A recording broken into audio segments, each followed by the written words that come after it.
G'day and welcome to the GameDay Squad NRL Fantasy Show. I'm Dyl, that's Stu, and we are the Fantasy Bros. We're excited to once again partner with GameDay Squad to bring you everything you need to know to succeed in GDS Rugby League in 2026. It's Wednesday, you know what that means. Teamless Tuesday's dropped and we've got plenty to discuss. We've got pretty much back to our regular programming. All teams are back playing except for the one on the bye. Most teams are back with their full strength squads as well. So we've got plenty to look at, plenty to choose from. And the push really for the finals starts now, as does the push for the prize card for plenty of coaches around. Stu, welcome to the show, mate. Let's go around the grounds.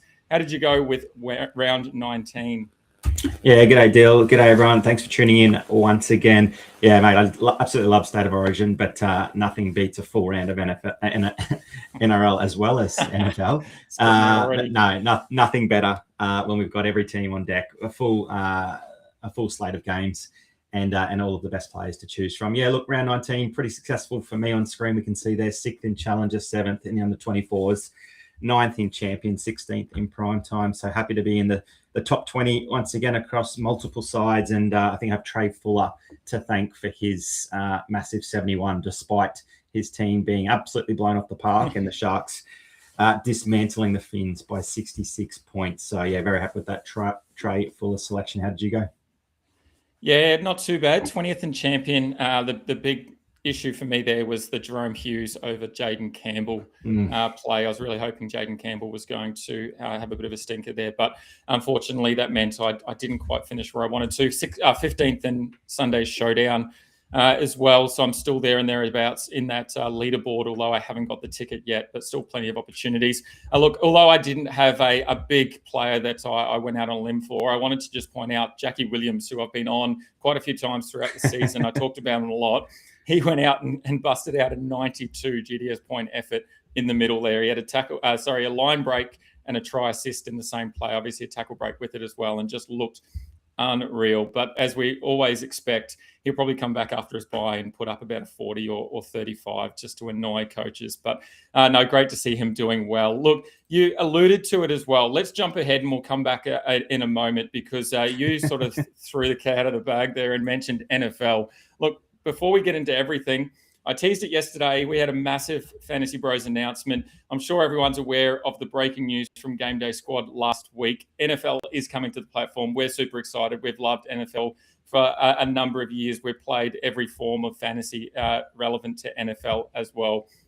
I'm sure people have seen our draft board in all its glory in Discord. We absolutely love it. Look, it is coming to the platform and we are the official weekly preview show for NFL GDS. So we are so pumped to have all the content for you as well as heaps of preseason content.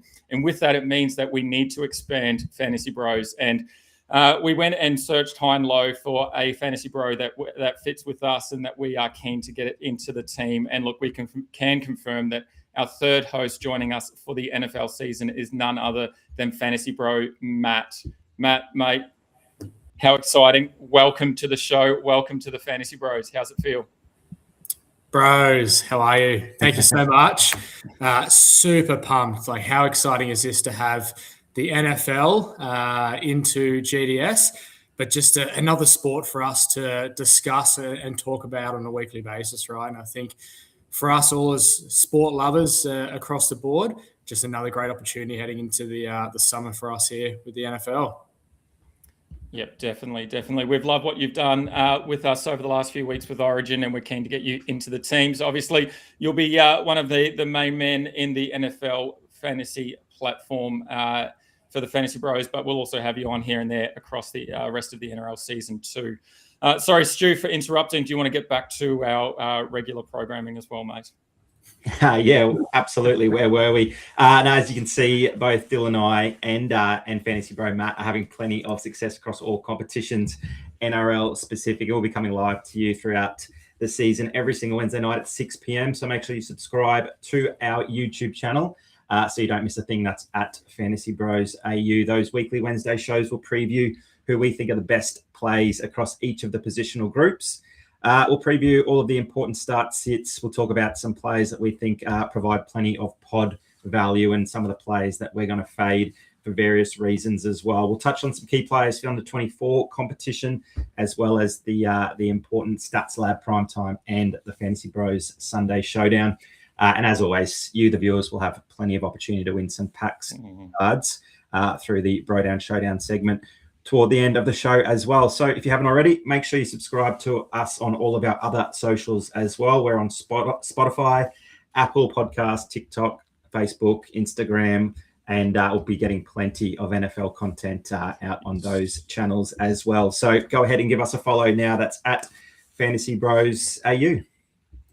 And if you're just like Michael Cozzi here commenting, he has said that he is an NFL numpty because he knows nothing about the game. It's a perfect opportunity to get involved now, to get around the Fantasy Bros. I know, Matt, from a dynasty perspective, we talk about GameDay Squad being dynasty. That's one of the platforms that you focus on for NFL. So you'll have plenty of insight to help Michael Cozzi and everyone else as well.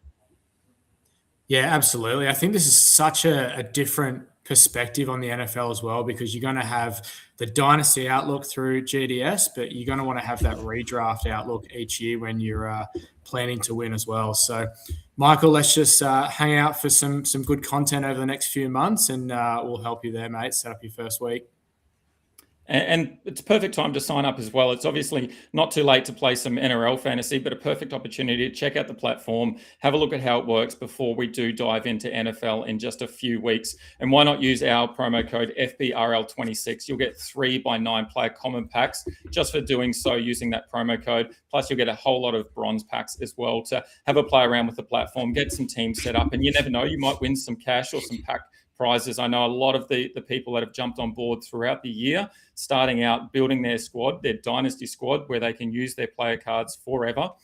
They've actually been able to win a bit of cash here and there as well and continue to build those squads. So perfect opportunity. There's almost $4,000 up for cash, as well as pack prizes each and every round. So make sure that you get involved with the NRL season and sign up now. Alrighty, boys, let's jump straight into it. We've got plenty to discuss in terms of positional previews with, as I said, pretty much every team back on board.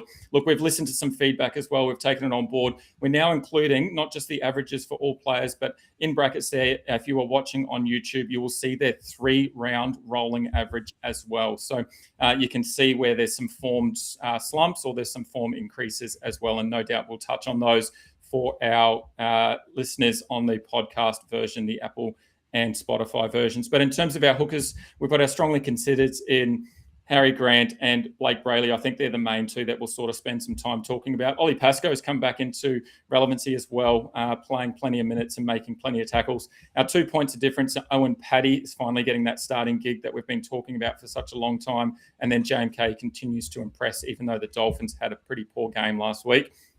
And then our 2 fades are Damien Cook and Phoenix Crossland for obvious reasons for both of those. Stu, as I said, the big battle is going to be Harry Grant or Blake Brayley.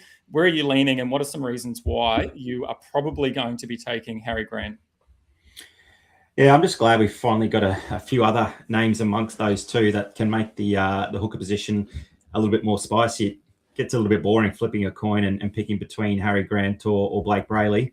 There's probably positives and negatives for both. We saw what happens when the Sharkies get on a roll, and Blake Brayley just has to pick up the ball from hooker and pass either left or right to his halves, and the points get scored on the other sides of the field. So that massive 66-point thumping, and he just manages a 50, which is a great score, but you'd probably expect some attacking stats in there somewhere. He obviously didn't need to do that. I actually like Blake Brayley when the matches are a little bit tighter and he's got to use his running game a little bit more and maybe find some of those big boys close to the line as well. With Harry Grant, I think the benefit is that he's going to look left and right, and there's not going to be a Cam Munster or a Jerome Hughes there.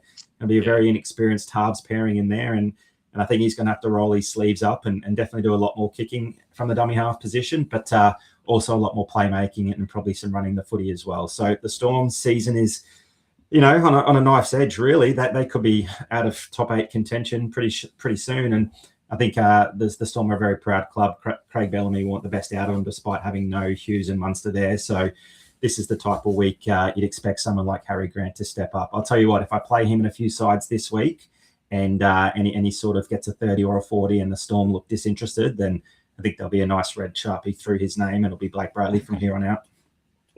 Yeah, it's fair. And if you have a look there, you can see on screen Blake Brayley averaging 54, slightly down in his last 3 weeks in terms of a 50 average. And then Harry Grant averaging 56 and slightly down as well on a 49. But we've got to consider 2 of those games for Harry Grant. He did come off the bench. He was relegated back to that bench, waited 20 minutes and then came on for 60 minutes. He did have a pretty good performance, though, in that 60 minutes on the weekend. Matt, over to you. Are you looking at Harry Grant as well, or are you looking at maybe the option of Ollie Pascoe or one of the points of difference? No, I'm very aligned with Stu this week when it comes to Harry Grant. I think without the Munster and Hughes impact, it's just going to be a little bit more additional points there in his base stats when it comes to his kick meters out of dummy half. Whether or not that adds an extra, 4 or 5 across the game. We look at Brayley's average there and Grant's average. It's very similar across that past 3 weeks. But what we need to consider is that for Grant, 2 of those matches have been off the bench after an Origin game. And for Brayley, that 3-round average goes back to round 12 because he had a forearm injury out for 4 weeks and then missed some games through Origin. So for Brayley, that 50 average is since round 12, whereas Harry Grant's here coming off the bench, averaging 49. So when we look at how we think the game will play out without Munster and Hughes, there's no doubt that Grant plays 80 minutes this week. And even if he goes to that, 0.8 points per minute, I think Grant's there for a good 60 points this week. Yeah, love it. All right, over to the points of difference then. And Stu, one of the first blokes that you put in for this week is Owen Paddy from the Raiders. Talk to us about the 40-20 specialist in Owen Paddy. Yeah, I heard a stat. I think he's kicked more 40-20s per minute than one of the best in the modern era of Daly Cherry Evans. So when you got a hooker playing limited minutes, being able to kick so many 40-20s, 5 in his career to date so far, yeah, absolute gun. But no, it's probably just the role that Sticky's been giving him, and he's probably a bit more assured of some game time now, and he's getting the last 2 matches has been probably an indication of how the Raiders are going to play for the rest of the season, and they're another team there sort of just outside the 8 or within touching distance, and they've got to keep winning footy games. So there's no secret they've had a bit of success, particularly against the Doggies last round and the Dragons earlier in round 17. Owen Paddy was playing some big minutes there, 61 there against the Dogs, got a 65-point GDS haul. And look, that came from 33 tackles, plenty of run meters, plenty of kicking meters as well. But he's getting a cheeky little tackle break and offload here and there as well. He's got a couple of forced turnovers, given that he's on the field more frequently as well. So he was only getting those 20 or 30 minutes off the bench to start the season, and that's why his average is down low. But when you look at those past 2 games, nice scores over 50, no tries within those points either, within those scores either. So yeah, I think if the Raiders continue to roll out a similar game plan, he's going to be a big reason why they make a run to the finals. And while it's working, I don't think Sticky has to change anything. Tommy Starling provides a decent 20 minutes off the bench, but Owen Paddy wheels up, just probably not confident to play him above a Harry Grant type just yet. I want to see it happen a couple more times first. Yeah, it is such a tough one. But I guess we're talking about these points of difference where you might want to diversify across your squads, or maybe you don't have enough Harry Grant or Blake Brayley cards and you want to look at somewhere else across one of the teams where you play a few pods. And for me, the point of difference that I don't mind is JMK. We've talked about him a couple of weeks. Obviously, 41 there, averaging across, or 42, excuse me, across his past 3. He did have that down game last week against the Sharks, but I think all Dolphins pretty much had a down game. I know Herbie Farnworth, when we get to him later, he had the lowest score of his season. Jermaine Asako had an equal lowest score of his season. So there was plenty of down games there for the Dolphins, and JMK was one of them. But I think there's an opportunity for him to bounce back against the Cowboys. Before round 19, JMK was averaging 50 GDS points when he was starting at hooker, and that's pretty much just purely base and power. We know that he's got a little cheeky attacking stat there, but in terms of those last few weeks and where he did come back from that injury and was starting at hooker, he was averaging 42 tackles, 50 running meters, and then 1 tackle break per game. So again, if you want that safety and that consistency, someone like JMK might be an option as well if you can't find an extra Grant Brayley or even an Ollie Pascoe card, because they're still quite rare. Matty, is there anyone else that you would want to discuss or think about in terms of that hooker role, or are we pretty much set and forget across those blokes that we've talked about? Look, I think we feel pretty aligned there with who we want to prioritise this week. I think maybe the discussion might be around how many you play this week as well, looking at the primetime games, both the Sharks and the Storm there, playing earlier on in the week, and maybe there's an opportunity to play both those guys, Brayley and Grant, in your team, and looking at JMK possibly for an option as a Sunday Showdown. But I think for our regular week to week, I'll be locking in Harry Grant there across all my squads. Definitely. And just quietly before we move on, an interesting little matchup between the Dogs and the Tigers. It's Haywood against Haywood in the hooker position, just for those playing at home. Alrighty, let's jump across to the middles, and we've got plenty to discuss here. Our strongly considered for the week is we've got Payne Haas back finally again. He obviously had the bye and he was on Origin duties as well. We've got Terrell May and we've got Alex Twal as our strongly considered. Our points of difference, Toby Couchman and Isaiah Yeo, and then our fades, Uday Kamanu and Xavier Willison. Matt, I'm going to start straight with you because I know where you're going with your team this week. Talk to us why you are fading Terrell May. Boys, this could just be a bit of a pick based on just watching the games and seeing the minutes that Terrell is starting to decrease as well. We know with Alex Twal coming back into the squad, that usually doesn't eat out of the minutes of Terrell May, but I think what we've got to consider is during Twal's absence there, May was playing a lot of 75-plus minute games, and for a front rower, that is quite a high workload, and for us at GDS, that was really advantageous for us to be able to use and abuse him there in the middles. But since Twal's return, he's gone from 67 minutes to 58 minutes, and I don't see that changing much in this week, if anything around that 60 to 65 minute mark as well. So I think there's a little bit more upside in a couple of others, including Toby Couchman this week. So I'll be leaning towards just playing Twal in my squad as the only Tiger this week and putting Toby in there over May.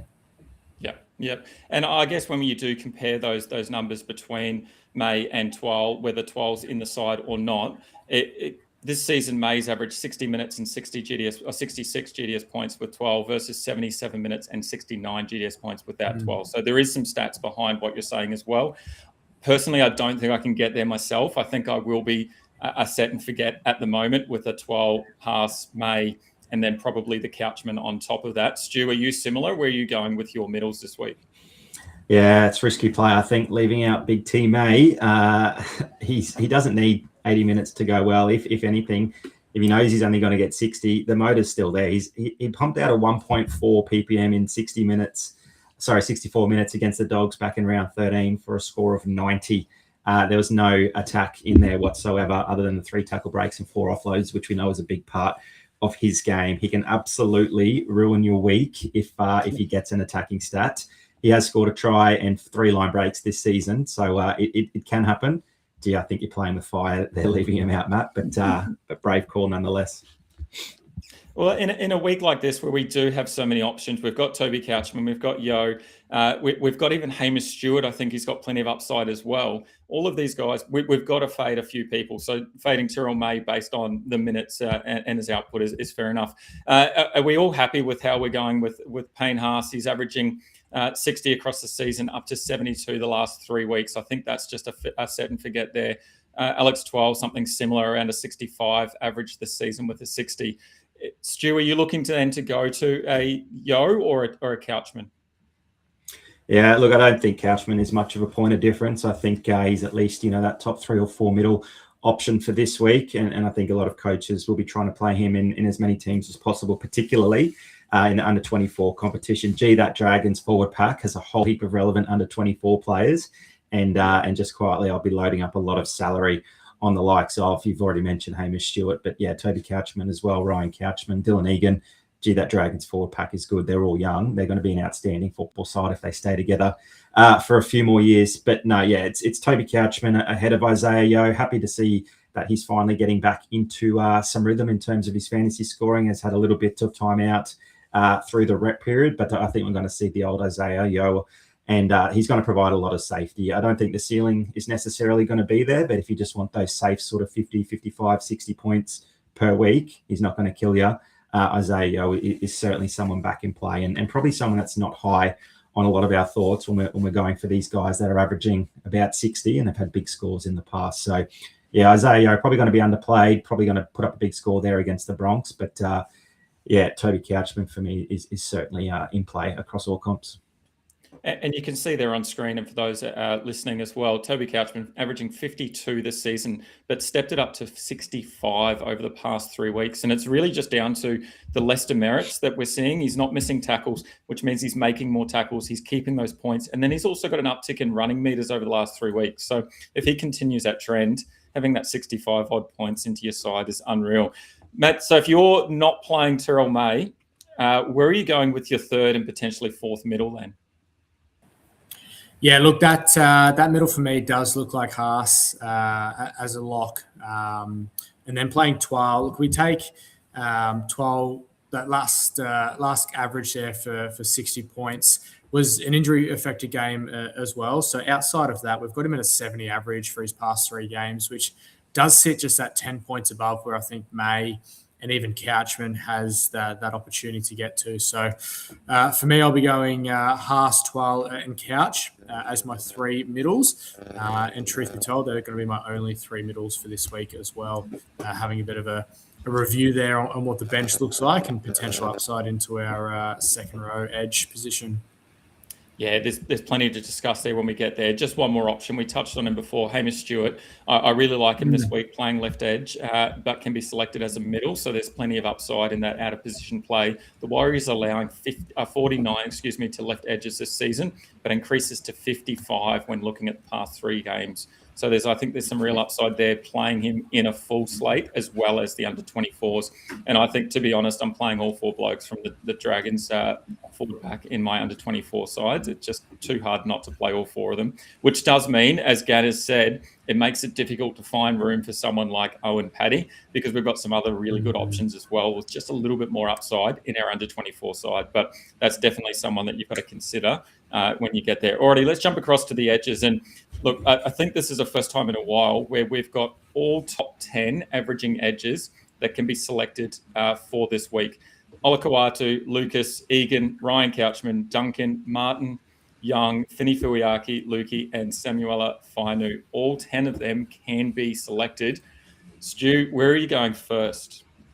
It's probably a couple of no-brainers there in Dyl Lucas. He's an absolute purple patch, just pre-origin selection, and then he's, continued that post his dumping from that New South Wales team as well. So, yeah, his outstanding average of 75 through the past 3 has actually been consistent for a lot longer than just those 3 matches. And when we're talking him rivaling Haumole Olakau'atu for that sort of average, those 2 sort of have to be in consideration, I'd expect, from most coaches. I don't really mind the matchups for both of them. I think both of them from here on out are likely going to be matchup proof, just because of just how dominant they are, not just with footy in hand, but particularly Dyl Lucas getting through a monster amount of tackles, and things just happen down the left side of the field for the night. So, yeah, those 2 are just simple lock-in loads for me. Yeah, Lucas, 5 tries in as many games for a 5-round rolling average of 79 GDS points. So it steps up even further, as you said, with that consistency. But then we also add that averaging of 45 tackles, 150 run meters, 3.5 tackle breaks per game. Yeah, you're right. He's pretty much matchup proof. And Olakau'atu's numbers are very similar as well. We have spoken about his potential all season, and he's finally starting to reach that potential. Matt, you talked about 4 edges, So you've got Lucas, you've got Olakau'atu. Where are your next 2 coming from? Yeah, look, I think Lucas and Haumole have got to just be an absolute lock in everyone's squads here across the week. No doubt that the Sharks are a bit of a tough matchup there for Dyl Lucas, but a 75 3-game average and a 79 5-game average, someone's going to be able to beat that there. So Lucas Haumole, very aligned with Kolomatangi as well. That south edge, south middle there for Colo has been absolutely huge. We had some concerns about that knee injury, the PCL that he was carrying over the past couple of weeks, but he does seem to have got past that now. And even with Murray back in the frame last week after Origin, we saw no real change there in his minutes. So, look, I'll be going Lucas, Haumole, Kolomatangi. And that fourth edge, I'm really tossing up who it's going to be from the Canberra team, boys. Whether or not I'm going to go the Hudson Young play or potentially the Noah Martin. And for those who followed me in Discord this week, it won't be a Miles Martin. It will be a Noah Martin. Coming up against South, who are leaking the most points here to edges across the last 3 weeks, and just the most points across the board for the past 3 weeks as well. I think there's a good matchup on both those edges. So if you really want to double down and play both Young and both Martin, I wouldn't shy away from that either. When we're talking about, Noah Martin as well, he is a real strong candidate for a potential rarity card as a platinum or a diamond there in the under-24s this week too. Yeah, I'm having the same discussion between Martin and Young as well. Both of those edge forwards, they've got great matchups, as you said. I think Young probably has slightly better matchup. The left side there, the Rabbits are allowing just slightly more than the right side, 53 in the past 3 games, whereas that right side, there's been sort of up and down. Thomas Cant last week, though, he scored 55 down that right edge without any attacking stats. And we know Noah Martin loves an attacking stat. So, yeah, I think potentially the way that you play it is you diversify. You put Young into your full squad, round squad, and then you put Martin in a high rarity with Martin into your under 24 squad. Stu, are you thinking the same thing, or are you sort of staying away from both Raiders this week? No, I'm staying away from Noah Martin other than under 24s, just because I still don't think there's any sort of certainty around his minutes. We saw him miss 12 tackles through 3 games early on in the season, and he went straight back to the bench, and sort of that coincided with a number of other forwards returning. So he wasn't super high up there on the pecking order. He didn't miss a beat after coming back from injury though, and scoring that 63 with a try in the week just gone against the Dogs. But Huddo Young had limited minutes. The Raiders are going to need to have their full strength team on the park. Hosking has to find a spot somewhere as well. He's going along incredible. I don't think he's going to repeat last week's effort. I think there's a bit too many question marks around Noah Martin. If anyone is going to lose minutes from that forward pack, it's likely to be him, given the options. They've got Sasani playing out there in the centres.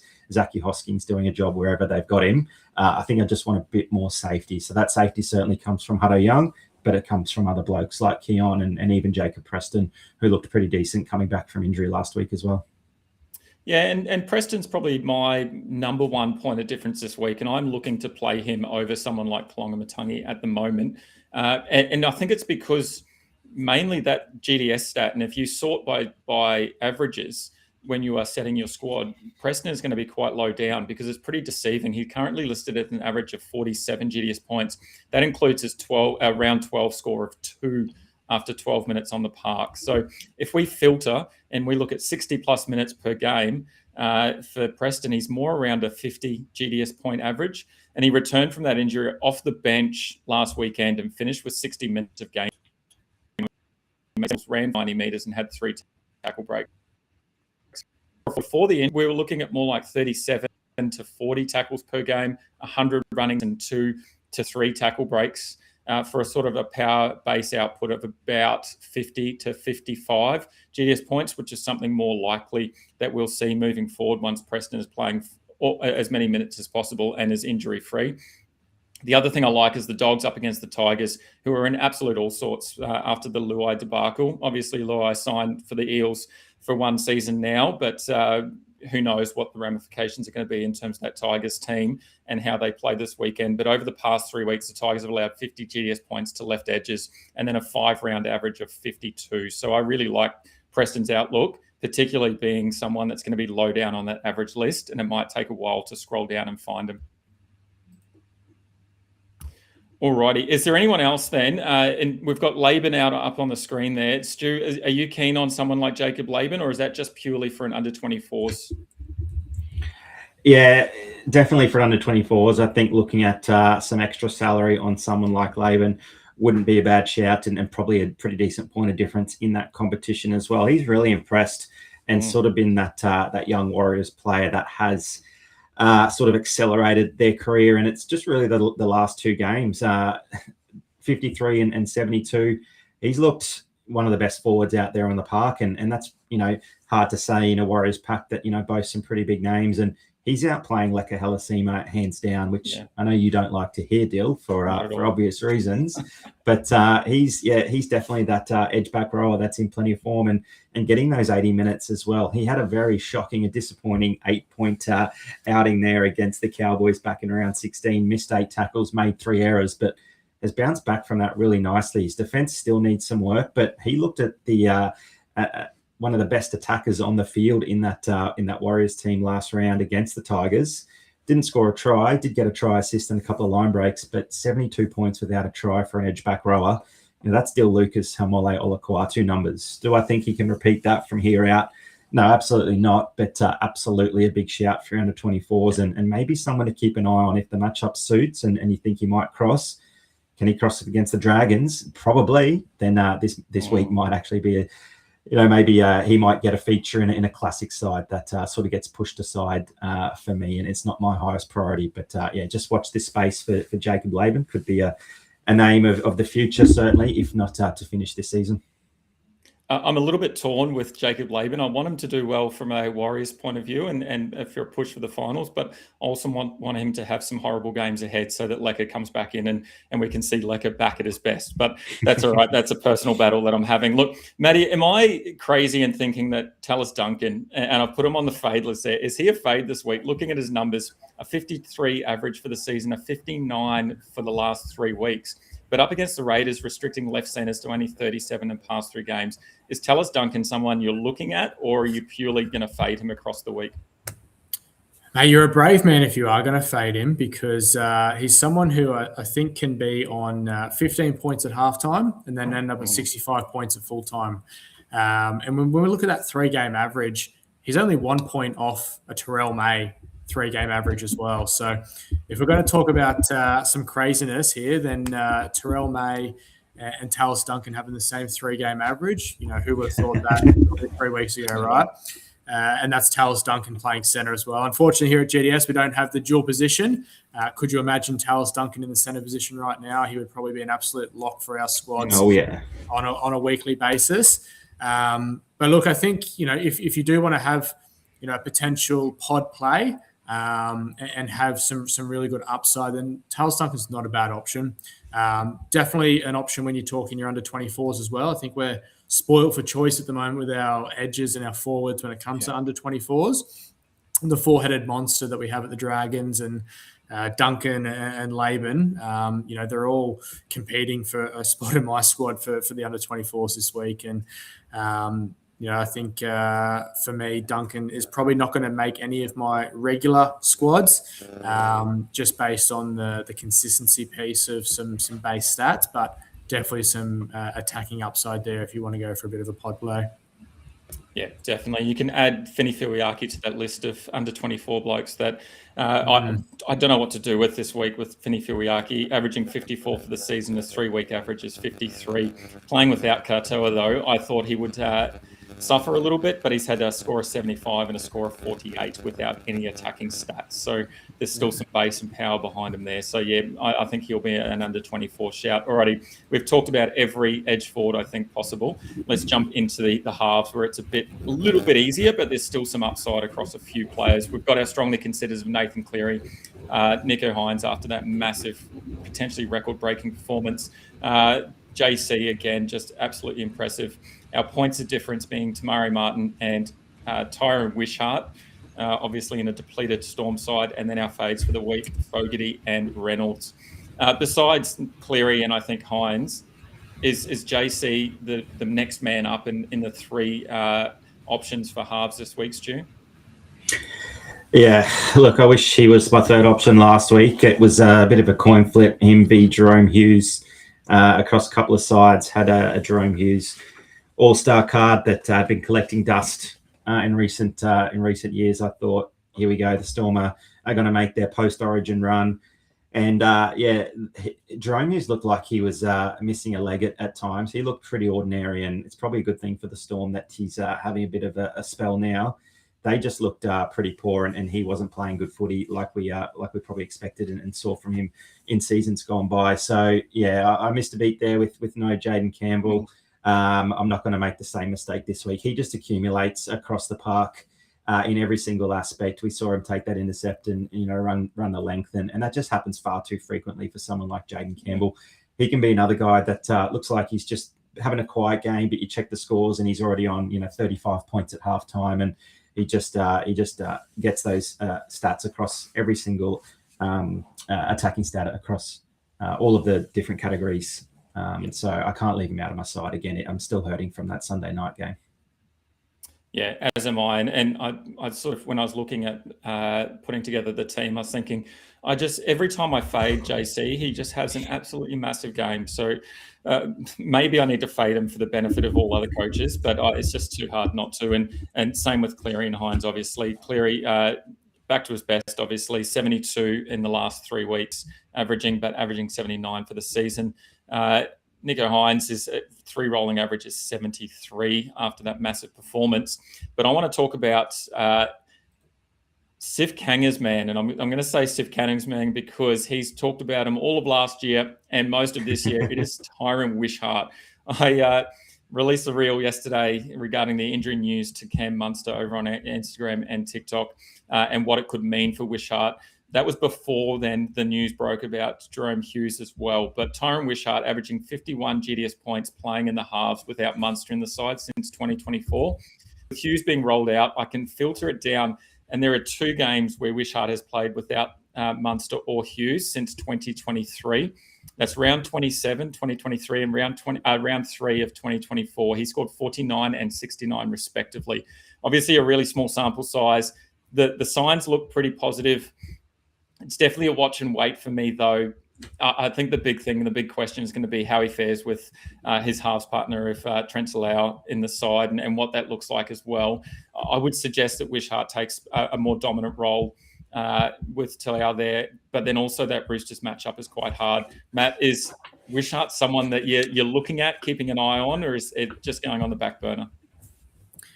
Yeah, look, mate. I think there for Wishy, we might be reaching at a few stats there from 1990 to early 2000s there to pull some information out. I think it's more the benefit there. We go back to Harry Grant, where Harry Grant could see a bit more ball play and a bit more base stats, and that detracts there from the performance there of Wishy. We know Wishy has good upside, but you touched on the matchup there against the Chooks. For me, the Chooks here after Origin are just starting to fire up there heading into the final series, and I unfortunately don't think Wishy is the best option. I would touch on maybe a potential option we haven't got there on the screen as Clifford. When we have a look at the matchup that he's got, it is against the Dolphins, who have leaked an average of 68 points there across the past 4 weeks, and just last week there gave up 107 to Nico. So I think if we do have a potential point of difference, it might be in that last game of the weekend there with Jakey Clifford. With Jakey Clifford, is there any concern? Tommy Dearden's named in that extended bench. We saw that last week as well. He dropped out. Is there any concern that Dearden does come back in, plays in the halves, and that limits Clifford's output, or is that going to benefit him probably even a little bit further? Look, there is that potential there, but Clifford does control the goal kicking as well. And when we are speaking about the matchup against the Dolphins, there is potential there for at least a minimum of 4 to 5 kicks a goal as well. So for me, I think Clifford still would remain an option, and with Dearden coming back after 6 to 8 weeks off, I think he's still going to control most of the game there. So for me, I'll be leaning towards Clifford with any late information to come through. And potentially flick him back to a Jayden Campbell. Just touching on Jayden Campbell there, his upside is fantastic, but his downside is almost as bad as well. And for Campbell this year, in the 14 games that he has played, he's only scored 2 scores between 40 and 65. So anytime he has registered points, it's either been over 65 or under 40. So there's just zero consistency there for JC. So he's a risky play. For me, I'm leaning towards Clifford over JC, but it could be turned depending on some late changes that may occur over the next few days. Yeah, and that's sort of where I was looking at as well. 4 games for Clifford, for JC out of his 14 appearances where he scored less than 40, and then 8 games above 60. But you're right, there's that downside as well. So if there is some downside there, is it better, Stu, than to look at someone like Tamari Martin, who's been pretty consistent when he came in back in round 11? Yeah, really consistent. It looks like the wheels maybe have slowly started to fall off. Back-to-back 40s. Mid 40-point scores, but he's definitely got a match up this round where, if things click for the Wars over there at home, there's no reason why they can't put on a score there against the Dragons. And he typically has his fingerprints over, a try or 2 per match. He's running the footy quite a lot this season as well. He's not just a catch and pass half, which, some of these players tend to be. And we saw him do that at the Bronx a little bit. So getting through plenty of run meters. The kicking meters have been all over the place, back down under 150 last week, but generally above 200, 250 per week. But a try assist just about every single time he takes the field. And I think there's going to be plenty of points here for the Wires. So, yeah, if you want to go different and you don't back JC in for one of those big scores, I don't think you're going to be underwhelmed with the Tamari Martin. Probably, that 45 minimum. And definitely that's sort of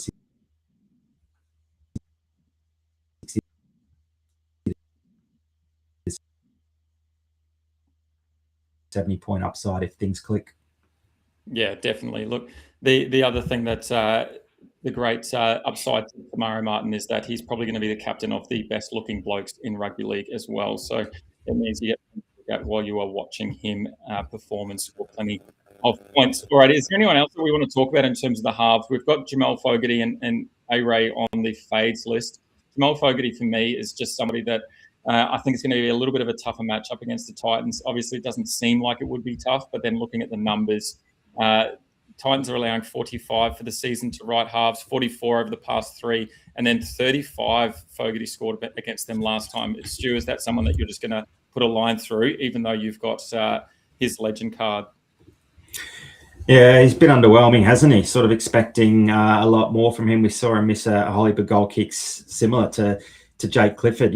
Does Clifford give up the tea to drink water? Does Ruben Garrick get it back from Fogarty after, I guess Manly probably, are looking at, 1 from 4, both kickers. If either of them had have just nailed one extra kick, then their team would have got the 2 points before going a golden point. So Clifford may be a little bit safer with the kicking tee. Fogarty, disappointing, probably sprayed a few that you and I, or the 3 of us boys, we probably would have hit some of those that Fogarty missed. And when you got such a good kicker like that in a tight game, and you've got another decent kicker in your side as well, there's every chance that that might turn over. So, yeah, I think Fogarty's performances have dipped a little bit. He's no longer sort of in that must-play range, even though I've got that legend card. So, yeah, I might see what happens with the kicking duties with Garrick. I'm in no rush to play. Fogarty is not setting the world alight, and I think we've got plenty of options this week that probably go one better than him. Yeah, alrighty, perfect. Let's jump into the centres. And obviously the 2 main centres that we talk about each and every round is Herbie Farnworth and Adam Dewey. You can see on screen 66 average for Herbie Farnworth, slightly down after that game last week, 53 first 3 round. Adam Dewey, 62 average with a 55 3 round. And then we've got Tola Kula as potentially strongly considered as well. If you don't have one of those cards or you want to play someone a little bit different. Our points of difference then as well on top of that is Casey McLean, who's back from injury, and Ruben Garrick potentially with the kicking duties. And then our fades, Nick Meaney and KL Ero. Matt, I'll start with you. Is it just as simple as Herbie Farnworth and Adam Dewey if you've got the cards? Yeah, it is, mate. We can pull the meerkat up for the insurance ad, and we just run with simples this week. It's Farnworth, it's Dewey. We're not doing anything fancy. Look, I think there might have been a couple of additional options pending some team lists, and that includes, Stephen Crichton, who we have at the moment playing the 5'8" position there for the Dogs. But this week on the back of a really poor performance there last week, I think Herbie's due for a big game up against the Cowboys, and Dewey playing out of position there in the halves and gaining a lot of base stats there is always advantageous for us when we're playing someone out of position in the centres. As we mentioned before, boys, the Titans are actually an interesting matchup. Defensively, they have been quite good against the centre position as well.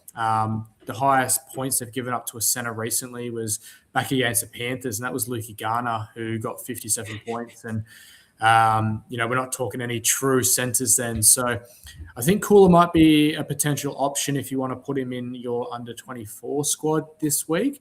But I won't be running him at this stage in any of the regular matchups. Yeah, as you said, it's an interesting stat that with the Titans, they have allowed 4 tries in the past 5 games to left centres, which you'd think that it then translates to points, but it really doesn't. The only thing that I think I'm looking at with a potential Tola Cooler play is that Jojo Fafita lining up opposite him. He's missed 15 tackles in his past 5 NRL games and then 11 just in his past 3. So there's obviously some potential there with Cooler being one of the fastest blokes on the field, and then Jojo Fafita potentially giving up some missed tackles. So there is some options there. Stu, are you looking at Tola Cooler? Is it someone more likely in Casey McLean that Tracy Wall is going to play, coming back from injury into a Panthers side that now is pretty much full strength? What do you reckon, Stu? Yeah, I don't mind that, Tracy. Nice shout there. I can't play 3 centres though when we've got so many good fullback options and a couple of handy wingers as well. Casey McLean, absolutely a big shout in that under-24 competition. I think the Bronx are in all sorts. Yeah, they might have some troops back, but their season's just about done, isn't it? I think the Panthers are going to put a score on them, and we know that Tommy Jenkins scores a bag of tries just about every time he takes the field, and someone's got to pass him the footy, so there's every chance, Casey McLean can do something similar. We saw a stretch of Casey McLean 6 try assists in 5 matches, and a number of them went to Tommy Jenkins there on the outside. So if he's not going to be scoring the tries, every chance he sets it up for Tommy Jenkins. We also saw that sort of breakout 20-minute spell in Origin, and then he sort of hasn't played much footy since. I think that would have given him a whole heap of confidence, and we might see him come back to this Penrith Panthers side and take things even up a gear. So we haven't quite seen that big Herbie Farnworth type game from a Casey McLean. I don't think it's too far away. If you're playing him this week, there's every chance you catch it before everyone else wants to get on him. And definite under-24 play for me. Yeah, definitely. The numbers sort of lead that way as well. The Broncos have allowed 51 in the past 3 games to left centres, so there's definitely some upside there. It is just going to be that management of your bench. I think that's going to be important. If you do play your Herbie Farnworth and you Adam do look just quietly, if anyone does want to fade Herbie Farnworth, that is a massive play with some potential upside. But that's maybe what you're going to have to do if you are looking for a late push in that leaderboard and potentially getting a prize card. Maybe that's a big play, similar to your Terrell Mays, your Duncan fades. Maybe it is a fade here where some coaches need to have that last minute push. But for me, I can't quite get there. We've talked about it a lot, Stu. We play our fantasy super safe, and I'm just going to stick with the safety, knowing that I think Farnworth probably still has about 20 or 30 tackle breaks up his sleeve over the next couple of weeks for sure. Excuse me. In terms of that fade, Nick Meaney has the kicking duties, but with that depleted Storm side, who knows whether they're going to score a try or not. So I'm staying away. And then Kale Iro, he's got really tough matchup against the Knights, even though the Knights have been giving up points across the park.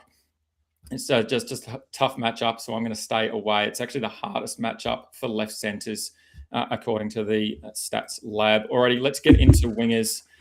And again, it's probably one of those things where we've talked about the same sort of blokes over the last few weeks, but really good reasons. Thomas Jenkins averaging 59 across the season, 58 the last 3 weeks. But Suafai Longo averaging 63 for the season, steps up to 74 over the past 3 weeks.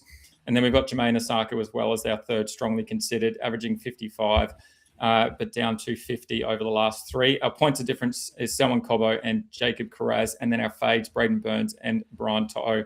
Matt, are you going to be a little bit funky here and play something different, or are you going to stick with those 2 main wingers in Suafai Longo and Thomas Jenkins?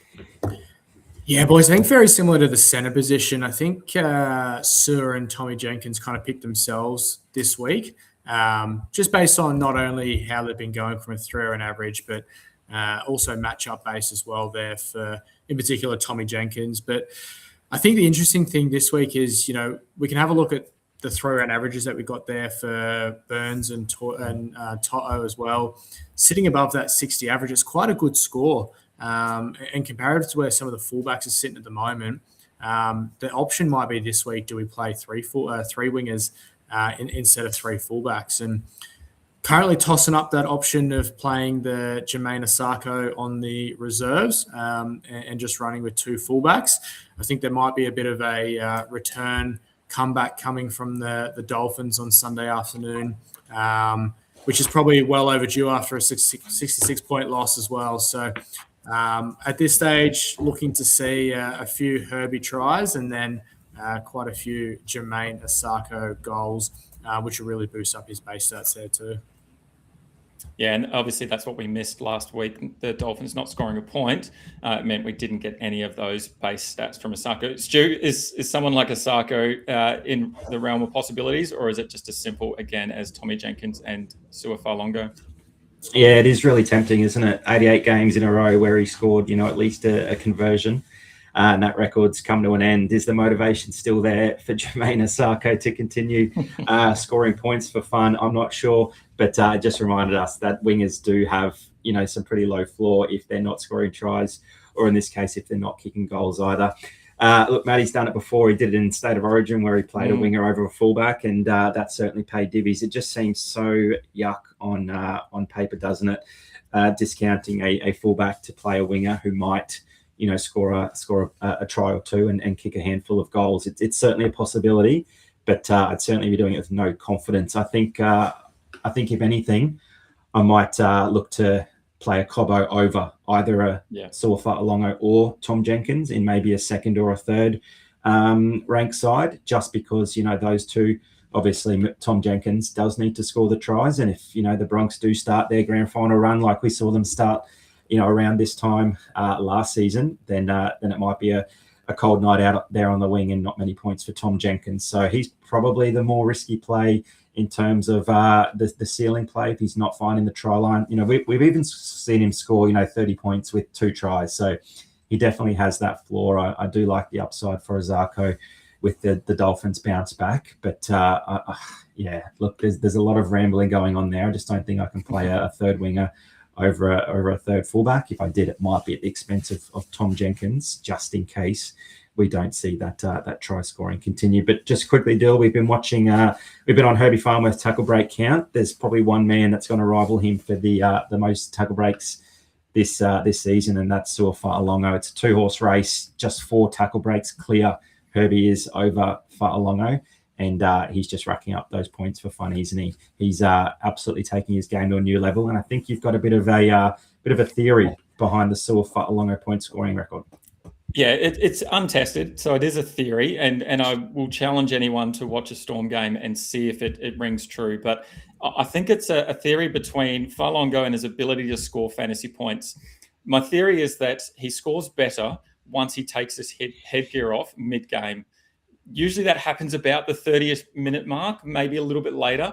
And it seems from there, he just absolutely starts to accumulate those points, and he becomes just so much better. And look, it might be untrue, but every time I sort of look up and see early parts of the game, he hasn't done a lot. And then the back end of the game is where he scores all of his points. Obviously, there's probably a link there as well to some tired forwards through the middle and on the edge there that he exploits, but just something to keep an eye on. When you see him take his headgear off and then he's on 10 points, just know he's got plenty up his sleeve. But look, obviously there's plenty of data to go along with him up against the Roosters. He scored 100 points against them back in round 13.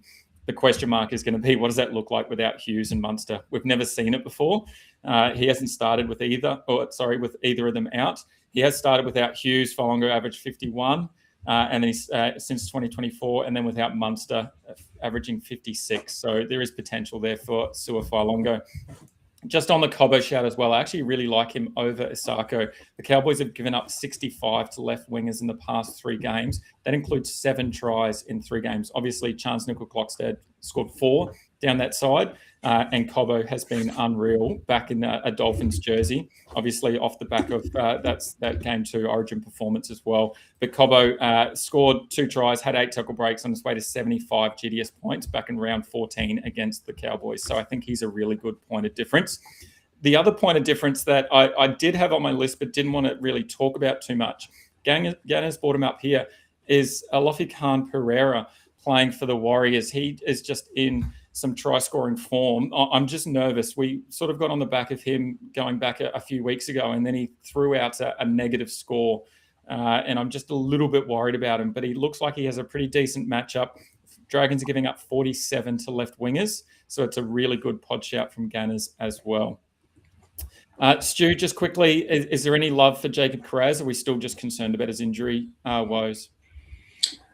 Every time I play him, it seems like he's clutching at a shoulder or a knee. Every time he gets up and plays the footy, absolute weapon when he's fit and on the park. But I just can't do it. I grit my teeth every time he makes contact and goes to ground and gets up to play the ball, because I always gotta make sure he does get up to his feet, because there's every chance that he doesn't. It's just the injury risk. We know that he's been playing injured. That's been no secret. The doggies are going downhill pretty quickly. If he cops a bit of a knock or gets a bit of a stinger, that he just leaves the field early and you're stuck with a 20 or 30 minute performance, and that can really ruin a week. So no, I'd want to see something back to back from him. We saw it mid-season, but then again, he's gone down with an injury, and we've seen him return with some pretty poor scores. So no, I'm not going to go out of my way to plug someone like Kiraz in, but an absolute weapon on his day. Yeah, and just quickly, Braden Burns there on the fade list. You can see 52 average for the season, 60 in the last 3 weeks. The reason for that is the Dolphins are allowing very few to right wingers. Obviously, they allowed 63 to Katoa last week in that absolute blow up. But since before then, 42, 10, 14, 2, 21, and 28 were the scores that have happened from right wingers. So for me, I think it's just a fade. There's also only been 6 tries scored by right wingers in 16 games against the Dolphins. So I think Braden Burns, a lot of his performance is off the back of tries and tackle breaks, and I don't think that will happen this weekend. Alrighty, let's jump into fullbacks, and we've touched on it a few times. Matty, you seem like you're going to be fading one of these big boys here. Is it going to be Edwards, Ponga, or Tommy Trbojevic, who are strongly considered? Which one are you fading, mate? Look, boys, I think this might be one of the toughest decisions we've got all year when it comes to which fullback that we might need to fade. And it's always a scary option when we have to talk about fading a fullback as well. But I think we've got to look at matchup base this week and go, that Sharks matchup for fullbacks is not great. And Ponga coming off the back of an Origin series, it was quite tough for him. Last week just didn't appear himself as well. I'm going to make sure that this week I've got a little bit of a trinkle of Ponga across one squad, but I'm going to mainly stick with Edwards and Tommy Trbojevic there in my main squads. Fortunate enough to have an Edwards legend card, which will be my plug and play there in the champion competition. And I think even though Titans have been defensively quite good there against the fullbacks, I have, as a Titans fan, seen Tom Trbojevic really hurt me on multiple occasions up here on the Gold Coast. So I will be putting Edwards and Tommy Trbojevic there in my fullback position this week. Stu, is Matty's distaste for Ponga and his inability to score GDS points valid, or is it something that maybe he's just going a bit too far after his couple of calls came correct in the Origin period? Yeah, I don't know. Look, the Origin arena is completely different to club footy, isn't it? Ponga's good enough to pick apart a club side, and we saw him do that against the Rabbitohs. The Knights looked gone and buried in that game, and it was really him that sort of sparked a bit of revival there in that second half. We saw him actually, cross early, and he could have had a massive, even a bigger score if things went the Knights' way early on in that game. So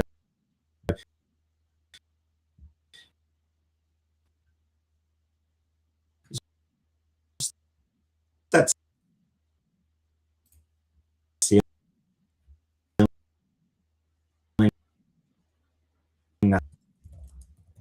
that's so good. He's only scored the 3 tries this season before. Decent chance for them. They haven't done too well in recent years, and the halves are clicking strength. I think the Knights are going to put on a show against the Sharkies. It's certainly not going to be a one-way affair. Yeah, look, and Matt, you're right in terms of looking at it from a bird's eye view. The Sharks allowing 42 to fullbacks this season. That's increased over the last 3 weeks, though, to 57. And as Stu touched on at the top of the show, Fuller, even though they were done by 66 points, still was able to score plenty as well at fullback. So I think there is some opportunity for Ponga. But again, it's another one of those calls that are going to be super important for that push to the finals, or for that push, to the prize card for coaches. Getting to the top of the leaderboards, you've got to take some risks, and there's no better risk than fading a potential fullback and playing maybe a winger or a centre. So I really like the play, and obviously we're going to keep an eye on that over the weekend. In terms of the other two, Edwards and Turbo, I think are set and forgets. So it's really about where that third comes from. If you're not going to play Ponga and you're not keen on a winger, I'm really keen on one of the points of difference that we got there, Keanu Kinney. And in fact, I think that he could have the best run home of any fullback for the rest of the season, the way the Titans are playing, the way the Titans have got the matchups over the next few weeks. Kinney has scored 61 GDS points on average in the past 3, and he's definitely going to be in the under-24s for the weekend. He's definitely going to be in your Sunday Showdown, but it's going to be an opportunity for you to get him in your full round slate side as well, as a really big point of difference. Titans up against the Sea Eagles Sunday afternoon. Should be an absolute cracker. Sea Eagles have been leaking points to fullbacks over the past 3 games as well. Drinkwater, 67 last round. Iongi, 82 in round 18. And then Falongo, 69 in the previous week. Even going back another round, Connor Tracy, of all people, was still able to score 53 GDS points against the Titans. So I think Keanu Kinney is well and above Connor Tracy, and is in similar realms as Drinkwater, Iongi and Falongo in terms of what we can see. Across the last 3 games, there's only been 1 try scored from a fullback as well against the Titans. It's all been running meters, tackle breaks, and then that attacking upside. So I think Kinney, off the back of that, potentially with some try scoring upside as well, I think he's going to have a massive performance. Stu, is he someone that getting into your side and maybe to diversify across one of your pod sides, or is it just purely the under-24 and Sunday Showdown?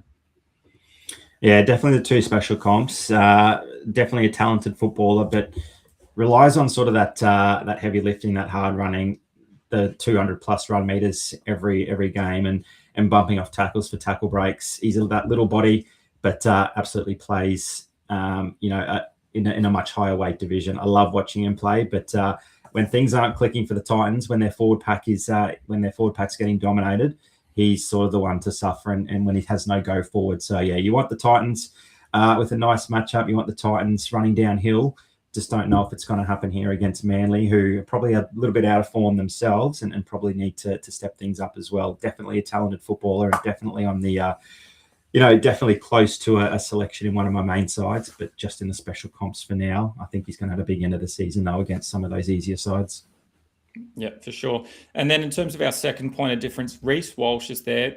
Broncos look to be back to full strength. What is it now? They've lost 8 in a row. If we take out the bye, obviously they had a big win against the bye there. But Matty, is Reece Walsh someone that you're keen to get into a couple of sides at least, or is he just going to be restricted again to just under 24s? Yeah, it's an interesting one where, look, across a lot of formats, Reece Walsh might be a plug and play for you. But I think this week could very much be just the matchup that he's got there as well, where coming back and Reynolds is coming back as well. I actually do prefer Walsh when Reynolds is not around, because he gets a little bit more of the base stats, not only from the kick meters, but also potential goal kicking as well. So look, at this stage, Walsh will be definitely in my under-24s team. He hasn't really left that squad here all year. But I just think that upside there from an Edwards and Trbojevic perspective is just a little bit higher there than what we've got for Reece Walsh. Keanu Kinney is a great shout. Absolutely electric when he has the ball. But for me, I look at a couple of stories that might come from the game as well, and having Jamal Fogarty there play a lot of football with Keanu Kinney up on the Gold Coast, he might not kick the ball directly down his throat and give him the opportunity for some easy tackle busts coming out of the back as well. And that was kind of the option that I took with Cleary and Ponga as well, where there might be a lot of high balls coming towards Keanu Kinney and therefore limiting his output. So, look, I think for me, yeah, those 2 boys in the middle, Edwards and Trbojevic, will be the locks, but can't shy away from playing Walsh and Kinney there in your under-24s this week. Yeah, definitely. And just quickly on our fades, Tane to a picky is a fade for me. From bird's eye view, Dragons look like they have the best matchup for fullbacks, but round 17 and 18 suggest otherwise. Low 20s from both young guns of Weeks and Buller. Has that 3-week rolling average for the Dragons, fullbacks against the Dragons, at only 35. So I think Tane to a picky's got a lot of work ahead of him there. And then Weeks as well. On paper, again, it looks like quite a tough matchup. The Rabbitohs are the hardest for fullbacks, but 53 in the past 3 games for the Rabbitohs. So there is some upside there if you want to play Weeks in, say, your under 24 side as well. So there's plenty of fullback options in your under 24 sides to load up with some salary there. Alrighty, let's jump across and have a look at our Stats Lab primetime consensus starting 13.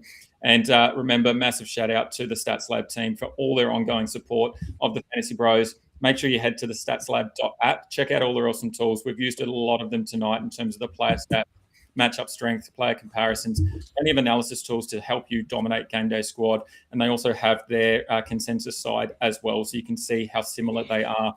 In the forwards, we've got Payne Haas and Isaiah Papali'i is back as well, with Isaiah Yeo locking the scrum, and then Blake Brayley at hooker. On the edges, we've got Dill Lucas and Seal Wong. In the halves, Cleary and Hines. In the backs, in our centres, we've got Casey McLean and Bradman Best, Tommy Jenkins and Sua Falonga on the wings, and then Dill Edwards at fullback. Boys, I know we say it every week, but that could rival a full round squad just looking at that Stats Lab primetime starting 13. That is unreal, that side. Alrighty, let's jump across as well to our starting 13 consensus for the whole round. We talked about all of these guys, but it's a bit of an opportunity for you to copy-paste if you'd like. We've got Blake Brayley probably just ahead, but maybe we've probably talked ourselves out of that now, and we're going Harry Grant, the hooker role. We've got Toby Couchman and Payne Haas with 12 there at lock. We've left May out. Maddie convinced us. We've got Lucas Mole Olakau'atu on the edges. Halves again is Hines and Cleary. Our centres are Farnworth and Dewey, and then our wingers again are Tommy Jenkins and Sua Falonga with Dill Edwards at fullback. So a lot of that crossover between your full round and your prime time competition. Alrighty, let's get into BroDown ShowDown, everyone's favourite of the round. And Maddie, you were right. You picked me up against Stu last week in the Origin edition. Remember, it is total points across those two. So my Murray and Hammer outscored Haas and Ponga by 10 points. And I think the difference was the Ponga shout where he went off for a certain period of the game as well. So that made the massive difference. We spun the wheel off screen, and Stu, who won that one?